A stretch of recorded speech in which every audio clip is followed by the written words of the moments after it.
Good afternoon, class 6. This is in continuation with the chapter that we were studying till now, that was chapter number 3, separation of substances. So this is the lecture number 2.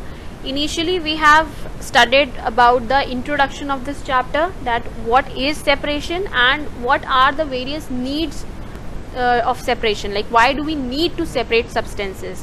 Now here in this part we will learn about pure substances, mixtures and the type of mixtures. So let's begin. What is a pure substance?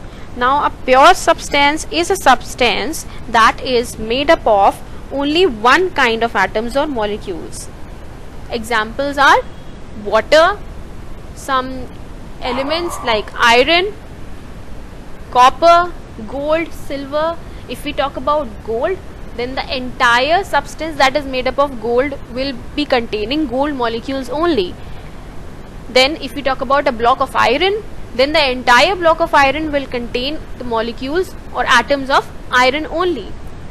Similarly, in case of water, throughout the entire medium, it will have only water. Only water molecules will be present in one glass of water. So that is a pure substance. But in case if you mix something in that water, then it becomes a mixture. For example, when you mix sugar in water, that becomes a mixture. That is not a pure substance anymore, because something else is mixed into that water. Now, mixture. Substance that contains two or more different substances that are mixed together are known as mixture. For example, I have just spoken that it can be a salt solution, or it can be a sugar solution, or it can be also simply sand which is mixed with water. So that is a mixture where you are simply mixing two substances together. Now coming on to the types of mixtures. So it can be broadly categorized into two categories. So it can be distinguished into based on state of components, and it can be categorized on the basis of extent to which components can be mixed. Extent means how much the components are mixed together. Are they dissolved completely or are they only partially dissolved? So let's study each of them separately. First is the type of mixtures that are based on the state of the components. We are already aware that we have three states of matter, that are solid, liquids and gases. So the first type of mixture on the basis of state of components are solid-solid mixture.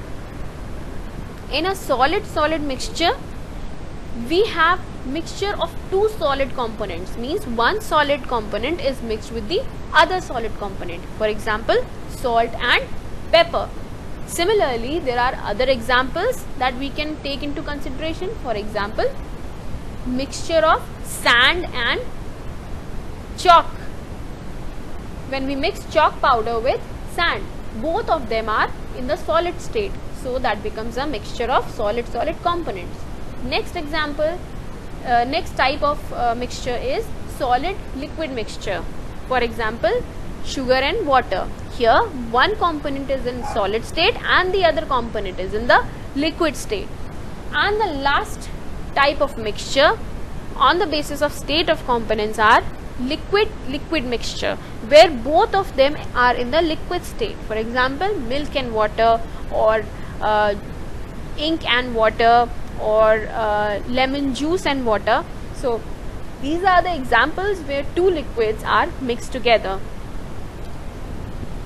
Now, next thing is based on the extent to which the components can be mixed.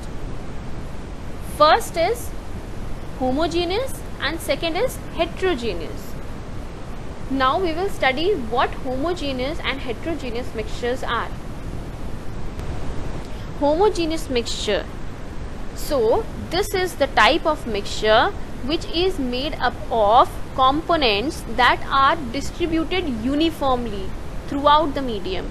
Uniform distribution means where the components are distributed in the similar manner. They are arranged in a proper manner throughout the medium, like the picture that displays here.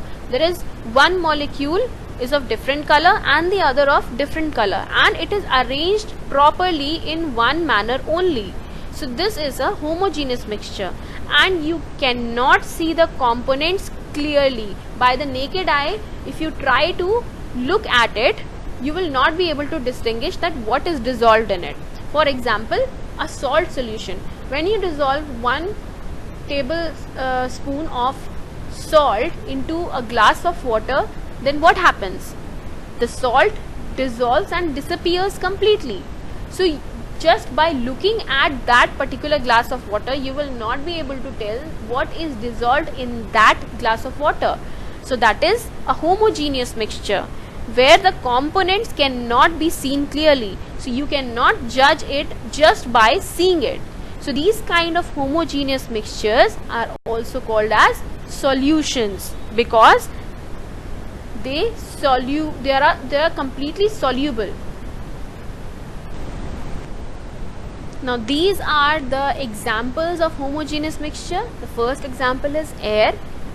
By just looking at air, you cannot tell what are the components that are mixed. You cannot name the gases just by looking around you, and you all know that air is present all around you. So it is a homogeneous mixture because you cannot tell what are the components just by looking at it. Similarly, the other examples are solution of salt and water, solution of fruit juice and water. Then there are soft drinks. Now soft drink is made up of many components. For example, it has water, it has sugar, it has flavors, and it also has added carbon dioxide. Now can you identify all these components just by looking at a glass of soft drink? No, that is not possible. So this is again an example of a homogeneous mixture because the components here cannot be seen clearly and they are distributed uniformly in an arranged manner. Now heterogeneous mixture. The particles of heterogeneous mixture are distributed non-uniformly, means they are not arranged properly. Like you can see it in the picture itself. You have a certain color of molecules that are floating on top of different colored molecules. So you can easily identify that yes, on top there is one component and at the bottom there is a different component. So these type of mixtures, you can easily see the components. We can judge a heterogeneous mixture by just seeing it. Means you can identify just by looking at that particular mixture that yes, this is a heterogeneous mixture. For example, a mixture of sand and water. You can easily see after you dissolve sand into water and you leave it undisturbed for 5 to 10 minutes, you will see that the sand starts settling at the bottom of the glass. Why does it happen? Because these components are not soluble. You cannot dissolve sand completely in water. As a result, it separates and it settles down. And just by looking at that mixture, you will be able to tell that yes, in this glass of water, sand is present because it has settled down and you can see it clearly. So that is an example of a heterogeneous mixture. Here are again some more examples of heterogeneous mixture. The mixture of salt and sand. Now this is a solid mixture also. So when you mix salt with sand, you can see the white particles of salt clearly in sand. Next example, mixture of sand and water, something that I have already discussed. Then next example given is mixture of oil and water. When you mix oil in water, what happens is that the oil starts floating on the top of water. So this is an example of heterogeneous mixture because just by looking at that particular mixture, you can tell that oil is mixed with water as the oil starts floating on top of it. Similarly, the last example is pizza. In a pizza, you can see every component present separately. You can see the cheese is visible, you can see the base is visible separately, and the toppings as well. So this is again an example of heterogeneous mixture. Methods of separation.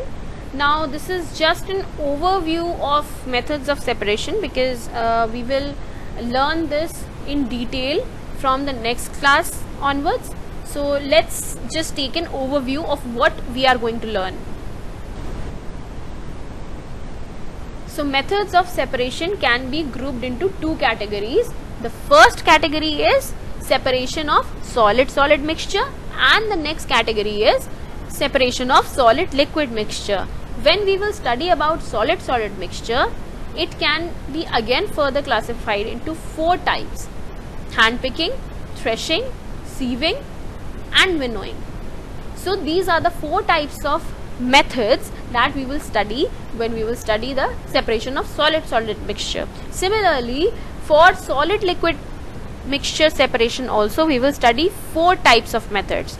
They are sedimentation and decantation, filtration, evaporation and condensation.